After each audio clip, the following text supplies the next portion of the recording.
ஏரியால பாத்தீங்கன்னா ரேஷன் கடை பிரச்சனை இருக்கு அப்படின்னு சொன்னோம். அது ஓரளவுக்கு சரியா இருக்கா இல்லையா மேடம்? அது என்னமோ ஆகிற மாதிரி தெரியல. சரி, இப்ப முதியோர் பணம் எல்லாம் வாங்குறாங்க. முதியோர் பணம் வாங்குறாங்க.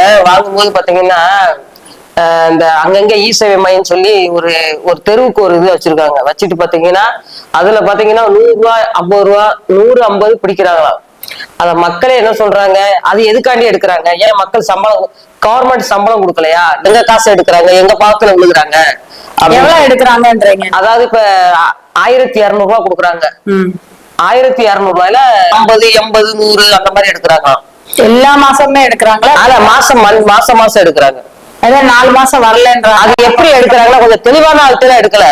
ரொம்ப ஒரு பாமர மக்களா இருக்காங்க இல்லையா, ஒண்ணுமே தெரியாத மாதிரி, எங்கேயும் போக முடியாத மாதிரி, கம்ப ஓடிட்டு வர்றவங்க, கண்ணு தெரியாதவங்க, இப்படி ஆட்கள் எடுக்கிறாங்களா, அதையும் சொல்றாங்க. அப்ப இது போய் பெட்டிஷன் தான் கலெக்டர் தான் கொடுக்கணும். கண்டிப்பா கண்டிப்பா கண்டிப்பா. எல்லாரும் வருதுன்றாங்க, பார்த்தா பாதியை பிடிச்சிட்டு கொடுக்குறாங்க.